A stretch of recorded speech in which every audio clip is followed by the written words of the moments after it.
ভারতে বাংলাদেশিদের উপার্জনের পথ বন্ধ করছে সরকার। মহারাষ্ট্র সরকার সবচেয়ে বড় সিদ্ধান্ত নিয়েছে, যে সিদ্ধান্ত পশ্চিমবঙ্গ সরকার নিতে পারছে না।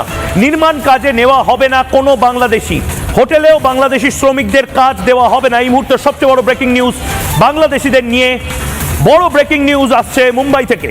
मुंबई के डेवलपर्स को, बिल्डर्स को ये कहा है, होटेलियर्स को कहा है, ये दो हॉटबेड है, होटल्स और डेवलपर कम्युनिटी।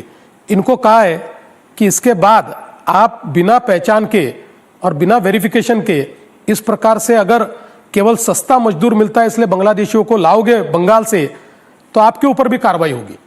हमने आइडेंटिफाई करना, मैं आपको बताना चाहता हूँ, हम इस प्रकार की व्यवस्था कर रहे हैं कि जिससे बहुत आसानी से अगले समय हम बांग्लादेशियों को डिटेक्ट कर पाएंगे, डिटेक्ट भी करेंगे और डिपोर्ट भी करेंगे। বড় সিদ্ধান্ত এই মুহূর্তে মহারাষ্ট্র সরকারের। ভারতে বাংলাদেশিদের উপার্জনের পথ বন্ধ করছে সরকার। বাংলাদেশি অনুপ্রবেশকারীদের কোনো নির্মাণ কাজে নেওয়া যাবে না বাংলাদেশি শ্রমিকদের। মহারাষ্ট্র সরকারের এই মুহূর্তে বড় সিদ্ধান্ত, হোটেলেও বাংলাদেশি শ্রমিকদের কাজ দেওয়া যাবে না। মহারাষ্ট্র সরকার যদি পারে, বাংলার সরকার কেন পাবে না? সস্তা শ্রমিক পেয়ে বাংলাদেশিদের আর কোনো কাজ দেওয়া যাবে না, কড়া নির্দেশ মহারাষ্ট্র সরকারের। আমি এই মুহূর্তে সহজভাবে একটা প্রশ্ন করতে চাই, মহারাষ্ট্র সরকার কত দূরে বাংলাদেশের বর্ডার?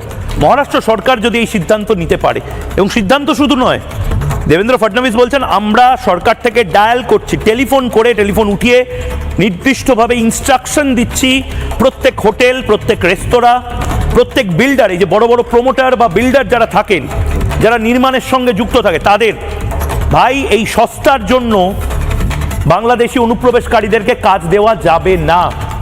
বাংলাদেশি অনুপ্রবেশকারীদেরকে মিস্ত্রির কাজ, এই ছোট শ্রমিকের কাজ, এগুলো দেওয়া যাবে না।